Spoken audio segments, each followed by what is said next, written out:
Nakipagsanay sa puwersa ng iba't ibang bansa ang ilang Pilipinong piloto, pati Navy at Army personnel ng sandatahang lakas. Sa Australia yan ikinasab bilang bahagi ng Defense Cooperation. At mula roon, nakatutok live si Rafi Tima. Rafi!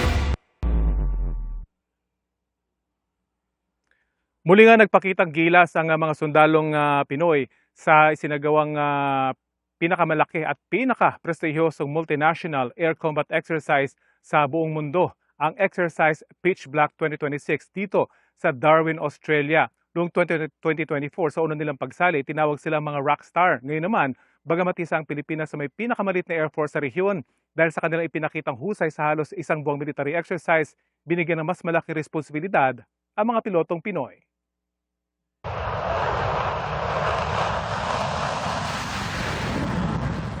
Ito ang huling misyon ng apat na FA-50 Light Multi-Role Fighter Jets ng Philippine Air Force sa Exercise Pitch Black 2026.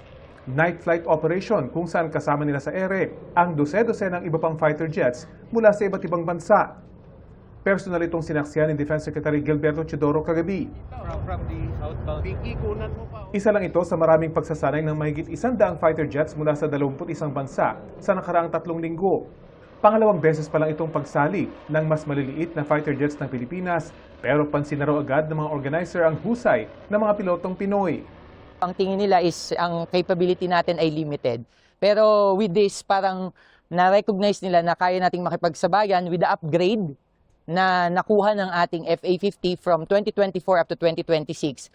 4 na aeroplano lang ng Philippine Air Force ang sumali dito sa Pitch Black exercise dito sa Australia, pero 166 yung buong contingent ng Pilipinas dahil kasama rito yung mga support staff at yung mga personnel na nagme-maintain dito sa mga FA-50 ng Philippine Air Force. Si Major June Liza Campuzano Beran, isa sa iilang babaeng piloto na lumahok sa exercise.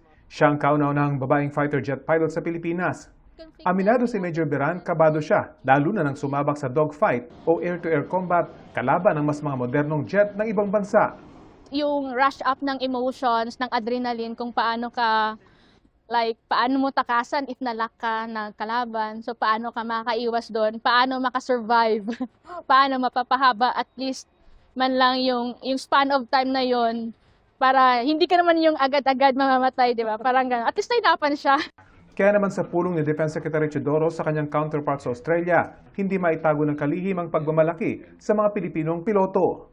We are also very proud to have had the first Filipino fighter pilot to be qualified as a force commander, leading a force of 40 fighter aircraft. And thanks to the enhancements we have made to our current systems, this has enabled us to take such a role. Dito, nakikilala ng mundo na palakas tayo at hindi na tayo pwedeng biruin. Bukod sa air combat exercise, may mga pagsasanay din ng mga Navy at Army personnel ng AFP dito sa Australia. Ayon sa Defense Minister ng Australia, umpisa pa lang ito ng pinaigting na defense cooperation sa pagitan ng dalawang bansa. So across the 3 domains, we've seen a very significant presence of the armed forces of the Philippines here in Australia. And next year, we will be in the Philippines participating in Exercise Alon 2027. It will be the largest exercise that Australia undertakes outside of our country next year. Inaasahan na rin daw na mapipirmahan na bago matapos ang taon ang pinaplansyang Defense Cooperation Arrangement sa pagitan ng Pilipinas at Australia. Sa kanilang joint statement matapos ang kanilang ikatlong Defense Ministers meeting, kapwa nagpahayag na matinding pag-aalala ang dalawang Defense Ministers sa mga ginagawang aksyon ng China sa West Philippine Sea laban sa mga barko ng Pilipinas. Nagpahayag din sila ng pagkabahala sa ginawang ballistic missile test ng China mula sa kanilang submarine sa South China Sea. Sana raw manaig ang international law sa pagresolba sa sigalot sa rehiyon.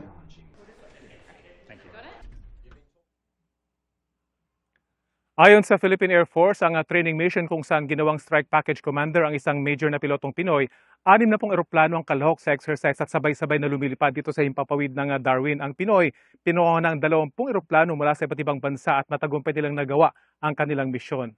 Ngayong araw nagtapos ang Exercise Pitch Black 2026 at tinasang uuwi na sa bansa mga Pilipinong kalahok dito. Baon ang bagong kaalaman na handa na nilang gamitin pangunahin laban sa external threats. Pero kung tutuusin, handaman sila, huwag na raw sana ito humantong sa tunay na digmaan. Yan ang latest mula rito sa Darwin, Australia. Emil? Maraming salamat, Rafi Tima.